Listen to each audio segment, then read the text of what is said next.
Wilson Morales from Black Community TV, talking to the one and only Edwina Findley for her role in the Prime Video series The Power. How are you?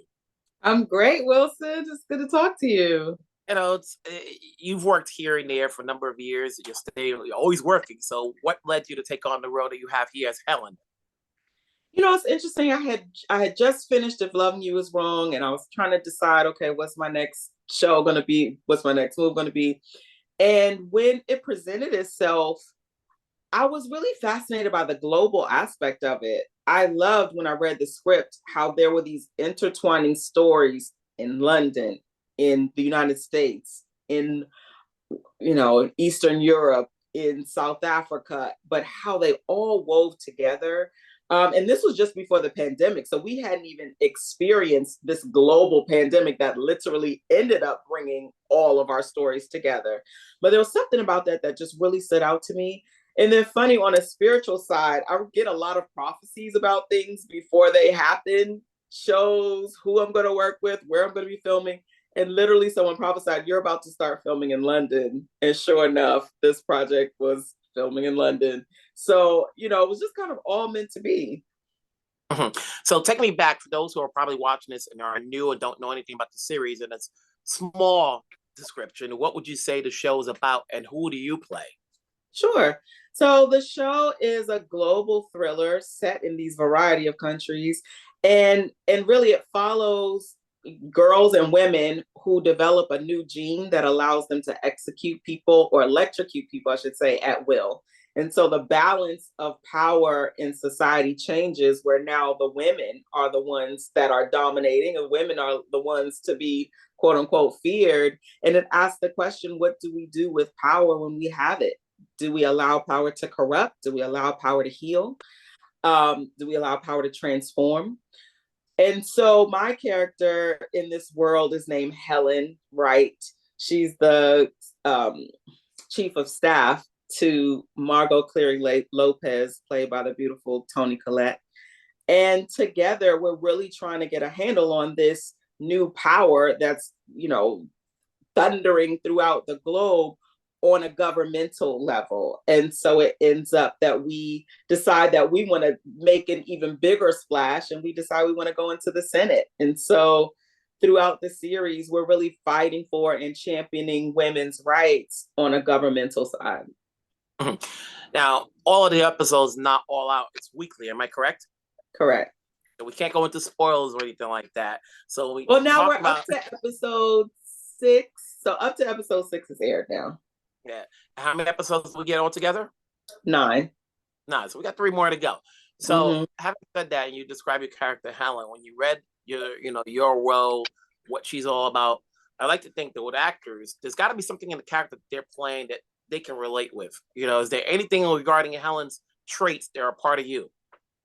Yeah, it's funny. I mean, when I read her, she was definitely very analytical, very pragmatic, and I am too. She thinks ahead. She's a strategist. I'm definitely that way as well. But one thing I did not see that happened to me was that on my way to the audition, I had a newborn baby, pretty much. She was about 4 months old, named London, and she threw up on me. And so here I am, trying to look all put together in this suit and, hair together. And there's vomit in my hair. There's vomit on my dress.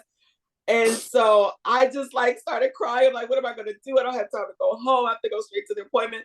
And I called my husband and he said, use it, Edwina, just use it. And so I get in and there's all these producers there, the executive producers. And they're like, so how's your day coming? How are you? I'm like, well, my baby threw up on me and I hope you can't. But you were taking the baby with you to the audition? Well, I was driving her to childcare and then driving to the audition.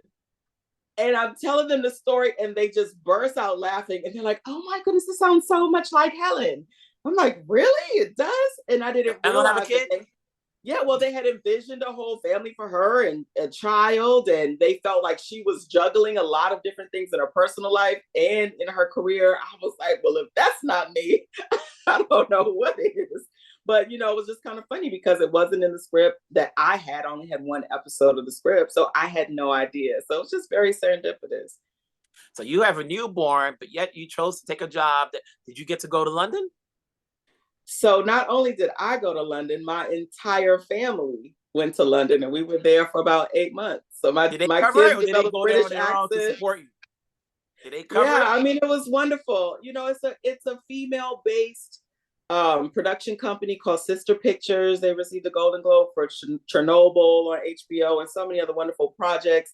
And they're women. All the directors are women, all the writers are women, the majority of the producers are women. So they understand what it feels like to be a woman and to be juggling these different positions in life. And they loved it, and so I appreciated that also with this project, that as opposed to having children being something that detracts you from your work, it actually feeds you. Having said that, I just thought about that just now. You said your baby's 4 months old. Now, did you know, was there a little bit of a challenge saying that, like, do you disclose that you just had a 4 months old? Because obviously you don't want to be away and they tell you it's going to be in London. Did you have all this thing mapped out, or you just kind of winging it? So this is the thing, like what I told you about prophecies, right? So when I was pregnant, literally my husband was praying and he said, God, we were going to name the baby Brooklyn because we met in Brooklyn, got married in Brooklyn.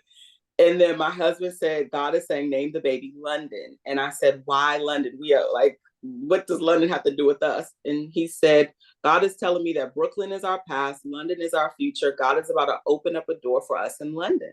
And that's why we named the baby London. So now when she's 4 months old and this job comes, at first I didn't even put it together, honestly.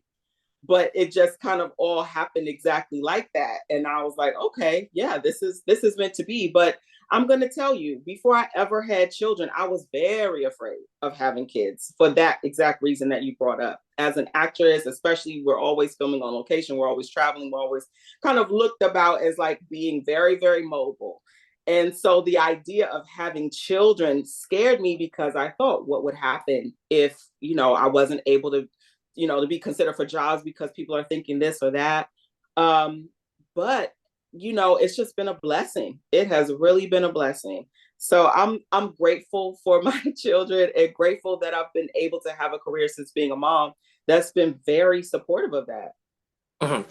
Now, with the cast, was there anybody you knew beforehand, or was everyone spanking new to you? That's funny. I think everybody was new. I mean, there were certain people whose work I loved, right? I loved John Leguizamo's work. I loved Toni Collette's work. I have two little girls, so they love Moana, and Auli'i Cravalho plays Moana.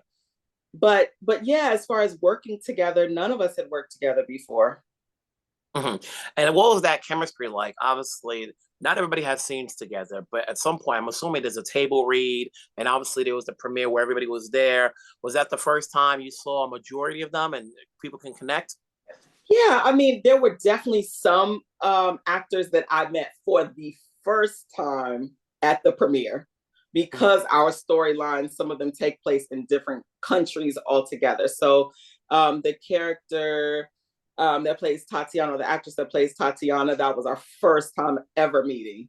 Everybody else, though, like when we were in London, and then we also did some filming in Vancouver. So there were definitely times where we moved in and out, even if we didn't have scenes together. But I would say the people that I connected the most deeply with and spent the most time with were definitely Toni Collette and John Leguizamo, I would say. Now, I like to say with everybody, since COVID and because the streaming services, there are plenty of them now. So there's a lot of product out there. There's a lot of Black talent out there, which is great. People are getting work. Now it's a question of, doesn't matter if the show is good or not. You got to promote it. People got to find it. So that way, because one show ends and right away, this ain't like the old days where you would get reruns during the summer until a new season come up. Right away, as soon as the show ends, whether it's 8 episodes or 10 episodes, the platform has something ready to go. So now it's a matter of like making sure people know about this show and seeing it. How do you go about letting people know about this show as far as why they should see the power?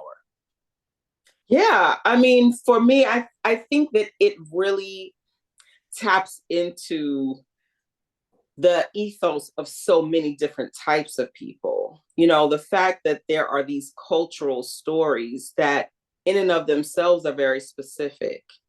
But when we see them woven together, we find ourselves in each story. And even generationally, it's the same. There are characters that are teenagers, and then there's characters that are parents. There's characters that are grandparents, right? And so you see this generational connection that's bringing people together, as well as a racial and cultural connection. And then honestly, one of the connections that I felt even the most deeply about was socioeconomic, right? You're seeing women who have very little money or are in deep poverty, right, in one part of the world, and then women who are extremely prosperous in another. But there are these threads that are weaving the stories together. And so there's so much diversity in the show. It's visually extremely stunning, especially when you move into, Nigeria, and you move into these just really cultural, you know, glories, in my opinion, that you're witnessing on screen. I think it's very beautifully shot, and it gives you a window into so many different people's lives and walks of life. And that's one thing that I think a lot of people will connect in with. You're not on the show and you're not promoting the show, and you can be yourself. What keeps you humble? Obviously, you're married, you got a kid. At what point can you be yourself without having to worry about somebody's going to take a photograph? And, nowadays everything is on, when you're a person that's got visibility, and, obviously this interview hopefully is timeless, but, a day like today, when you're seeing people on the news being let go here and there, it's like, so you got to be careful what you do. So when can you be yourself when you don't have to worry about anybody saying anything? Yeah. Well, I'm going to tell you, I think the first thing that keeps me humble is just the Lord, right? Like I live with the knowledge and understanding that my life could be completely different, that I could have had a completely different trajectory in life. I live with the understanding that many people have a dream of being in the entertainment industry and of being actors. And it is not owed to anyone, right? But I felt a calling on my life to pursue this. And I'm grateful that God has opened up doors for me. But I live with that awareness that it could be another way. And that makes me humble. It makes me grateful. And then also makes me want to pour into others. So we have a nonprofit organization called Abundant Life U. And I'm constantly speaking for, leading workshops for, teaching other young artists that are coming up that remind me exactly of myself, right? And it's like, you need a hand up in this industry. You need someone that's going to pour into you and show you the ropes. So, all of that is motivated by my faith. And so I would say that's number one. My faith keeps me humble. Number two, and you mentioned it, marriage will definitely keep you humble. Being married and kind of having that partner that sees you when you got makeup on and hair and jewelry, and then when you don't, right? When you got a scarf and glasses and whatever. So, I think that, like, motherhood and family also definitely keeps me very grounded. You've shot the series already. We just got to wait till it plays out. Is there anything else coming up from you? Yeah, so actually, I'm currently filming a new show for Shondaland called The Residents, and that has a fantastic cast. Every day we're on set, just living our joy. That's with Andre Brower, Susan Kelechi Watson, Jason Lee from My Name Is Earl. I mean, there's so many wonderful, Uzo Aduba. And many of us have known each other for a long time, from New York theater. So in theater days. So it's just really great. I just feel like they assembled such a great cast. Bronson Pinchot, Balky, that I grew up watching him. So it's really nice to be on set with them right now. And before I let you go, what goes into saying yes to the projects you take? Is it something that you go after? Is it something that your team offers you? What is it you're looking to do? You've been around for some time, and granted, it ain't like you're getting 10 offers and you got your choices, but what's best for you? Yeah, I mean, for a long time, I wanted a show that filmed in Los Angeles, because I had a family, because I had little ones. But the next thing I got was in London, right? So I was like, okay, well, maybe my prayers aren't exactly what the plan is. And that was wonderful, right? So then in coming back from the power, it was like, okay, well, you know, what is the next project? And I did a few things out of town, movies, whatnot, came back. But this has been great because it actually does shoot in Los Angeles. But, you know, for me, artistically, I look for roles that will allow my spirit to sing and allow me to create different colors and different backstories and different points of view. And so this character I'm playing now on The Residence, it lets me do all of that. And I'm so excited about it. You know, it probably will be out for a while, but when you see it, you'll understand why I love it so much. But in the meantime, you know, we have people to catch you for the next few weeks on The Power, which is on Prime Video. Congratulations on the role. Congrats on the series. Obviously, as they like to say, you stay working, you know? So Listen, like, that's the name of the game. And you working gives me work, you know? So keep it going. I'm sure we'll talk again. I'll see you sometime soon. Take care of yourself. Thank you so much, Wilson. God bless. Bye.